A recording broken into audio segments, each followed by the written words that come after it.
உபாகமம் 3ஆம் அதிகாரம். பின்பு நாம் திரும்பி பாசானுக்கு போகிற வழியாய் போனோம். பாசானின் ராஜாவாகிய ஓக் தன்னுடைய சகல ஜனங்களோடும் நம்மோடே எதிர்த்து யுத்தம் பண்ணும்படி புறப்பட்டு எத்ரேயிக்கு வந்தான். அப்பொழுது கர்த்தர் என்னை நோக்கி, அவனுக்கு பயப்பட வேண்டாம், அவனையும் அவனுடைய ஜனங்கள் எல்லாரையும் அவன் தேசத்தையும் உன் கையில் ஒப்பு கொடுத்தேன்.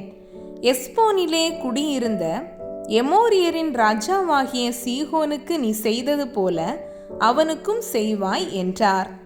அப்படியே நம்முடைய தேவனாகிய கர்த்தர் பாசானின் ராஜாவாகிய ஓகையும் அவனுடைய சகல ஜனங்களையும் நம்முடைய கையில் ஒப்பு கொடுத்தார். அவனுக்கு ஒருவரும் மீதியாயிராமற் போகு மட்டும் அவனை முறியடித்தோம். அக்காலத்திலே அவனுடைய பட்டணங்களை எல்லாம் பிடித்தோம். அவர்களிடத்தில் நாம் பிடித்து கொள்ளாத பட்டணம் இல்லை. பாசானில் இருந்த ஓகின் ராஜ்யமான 60 பட்டணங்களுள்ள அர்கோப் தேசம் முழுவதையும் பிடித்தோம். அந்த பட்டணங்கள் எல்லாம் உயர்ந்த மதில்களாலும் வாசல்களாலும் தாழ்பாள்களாலும் அரணாக்கப்பட்டிருந்தது. அவைகள் அன்றி மதில் இல்லாத பட்டணங்களும் அநேகம். அவைகளையும் சங்காரம் பண்ணினோம். நாம் எஸ்போனின் ராஜாவாகிய சீகோனுக்கு செய்தது போல அந்த எல்லா பட்டணங்களிலும் உள்ள புருஷரையும் ஸ்திரீகளையும் பிள்ளைகளையும் சங்காரம் பண்ணினோம். ஆனாலும் பட்டணங்களில் உள்ள ஆஸ்தியையும் சகல மிருக ஜீவன்களையும் நமக்கென்று கொள்ளையிட்டோம். இப்படியே யோர்தானுக்கு இப்புறத்தில் உள்ள அர்னோன் நதி தொடங்கி எர்மோன் மலை வரைக்கும் உள்ள தேசத்தை நாம் அக்காலத்தில் எமோரியருடைய 2 ராஜாக்களிடத்திலும் இருந்து பிடித்தோம். சீதோனியர் எர்மோனை சீரியோன் என்கிறார்கள், எமோரியரோ அதை சேனீர் என்கிறார்கள். சமனான நாட்டின் எல்லா பட்டணங்களையும் கீலேயாத் முழுவதையும் சல்காயி எத்ரேயி என்னும் பாசானில் இருந்த ஓகுடைய ராஜ்யத்தின் பட்டணங்கள் மட்டுமுள்ள பாசான் முழுவதையும் பிடித்தோம். மீந்திருந்த ராட்சதரில் பாசானின் ராஜாவாகிய ஓக் என்பவன் மாத்திரம் தப்பியிருந்தான். இரும்பினார் செய்த அவனுடைய கட்டில் மனிதருடைய கை முழத்தின்படியே 9 முழ நீளமும் 4 முழ அகலமுமாயிருந்தது. அது அம்மோன் புத்திரருடைய ரப்பா பட்டணத்தில் இருக்கிறதல்லவா. அக்காலத்திலே சுதந்திரமாக பெற்றுக்கொண்ட தேசத்தை அர்னோன் நதியருகேயுள்ள ஆரோவேர் தொடங்கி கீலேயாத் மலை நாட்டில் பாதியையும் அதில் இருக்கிற பட்டணங்களையும் ரூபனியருக்கும் காத்தியருக்கும் கொடுத்தேன். கீலேயாத்தின் மற்ற பங்கையும் ஓகின் ராஜ்யமாயிருந்த பாசான் முழுவதையும் மனாசேயின் பாதி கோத்திரத்துக்கு கொடுத்ததுமன்றி ராட்சத தேசம் எனப்பட்ட பாசானுக்குள்ளான அர்கோப் சீமை யாவையும் கொடுத்தேன். மனாசேயின் குமாரனாகிய யாவீர் அர்கோப் சீமை முழுவதையும் கேசூரியர் மாகாத்தியர் என்பவர்களுடைய எல்லை மட்டும் கட்டிக்கொண்டு அதற்கு தன் நாமத்தின்படியே பாசான் அவோத் யாயீர் என்று பெயரிட்டான். அது இந்நாள் வரைக்கும் வழங்கி வருகிறது. மாகீருக்கு கீலேயாத்தை கொடுத்தேன்.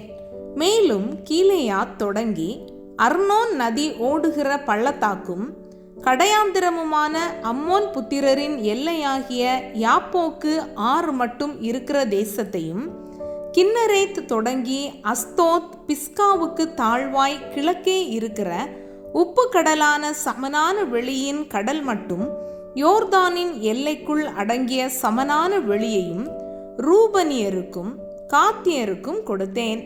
அக்காலத்திலே நான் உங்களை நோக்கி, உங்கள் தேவனாகிய கர்த்தர் உங்களுக்கு இந்த தேசத்தை சுதந்திரமாக கொடுத்தார். யுத்தம் செய்ய தக்கவர்களாகிய நீங்கள் எல்லாரும் இஸ்ரவேல் புத்திரரான உங்கள் சகோதரருக்கு முன்னே ஆயுத பாணிகளாக நடந்து போங்கள். உங்கள் மனைவிகளும் உங்கள் பிள்ளைகளும் உங்கள் ஆடு மாடுகளும் மாத்திரம் நான் உங்களுக்கு கொடுத்த உங்கள் பட்டணங்களில் இருக்கட்டும். உங்களுக்கு திரளான ஆடு மாடுகள் உண்டென்று அறிவேன். ஆனாலும் கர்த்தர் உங்களை இளைப்பாற பண்ணினது போல உங்கள் சகோதரரையும் இளைப்பாற பண்ணி யோர்தானுக்கு அப்புறத்தில் உங்கள் தேவனாகிய கர்த்தர் கொடுக்கிற தேசத்தை சுதந்தரித்து கொள்ளும் மட்டும் நீங்கள் இருந்து பின்பு அவரவர் நான் உங்களுக்கு கொடுத்த உங்கள் சுதந்திரத்துக்கு திரும்புவீர்களாக என்றேன். அக்காலத்திலே நான் யோசுவாவை நோக்கி, உங்கள் தேவனாகிய கர்த்தர் அந்த 2 ராஜாக்களுக்கும் செய்தவைகளை எல்லாம் உன் கண்கள் கண்டது. நீ போய் சேரும் எல்லா ராஜ்யங்களுக்கும் கர்த்தர் அப்படியே செய்வார். அவர்களுக்கு பயப்படீர்களாக. உங்கள் தேவனாகிய கர்த்தர் தாமே உங்களுக்காக யுத்தம் பண்ணுவார் என்று சொன்னேன். அக்காலத்திலே நான் கர்த்தரை நோக்கி, கர்த்தராகிய ஆண்டவரே, நீர் உமது அடியேனுக்கு உமது மகத்துவத்தையும் உமது வல்லமையுள்ள கரத்தையும் காண்பிக்க தொடங்கினீர். வானத்திலும் பூமியிலும் உம்முடைய கிரியைகளுக்கும் உம்முடைய வல்லமைகளுக்கும் ஒப்பாக செய்யத்தக்க தேவன் யார்? நான் கடந்து போய் யோர்தானுக்கு அப்புறத்தில் உள்ள அந்த நல்ல தேசத்தையும் அந்த நல்ல மலையையும் லீபனோனையும் பார்க்கும்படி உத்தரவு கொடுத்தருளும் என்று வேண்டிக் கொண்டேன். கர்த்தரோ உங்கள் நிமித்தம் என்மேல் கோபம் கொண்டு எனக்கு செவிகொடாமல் என்னை நோக்கி, போதும், இனி இந்த காரியத்தை குறித்து என்னோடே பேச வேண்டாம்.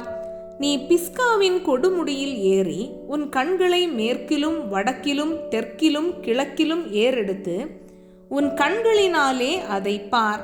இந்த யோர்தானை நீ கடந்து போவதில்லை. நீ யோசுவாவுக்கு கட்டளை கொடுத்து அவனை திடப்படுத்தி பலப்படுத்து. அவன் இந்த ஜனங்களுக்கு முன்பாக கடந்து போய் அவனே நீ காணும் தேசத்தை அவர்களுக்கு பங்கிட்டு கொடுப்பான் என்றார். பின்பு பெத் பெயோருக்கு எதிரான பள்ளத்தாக்கில் தங்கியிருந்தோம்.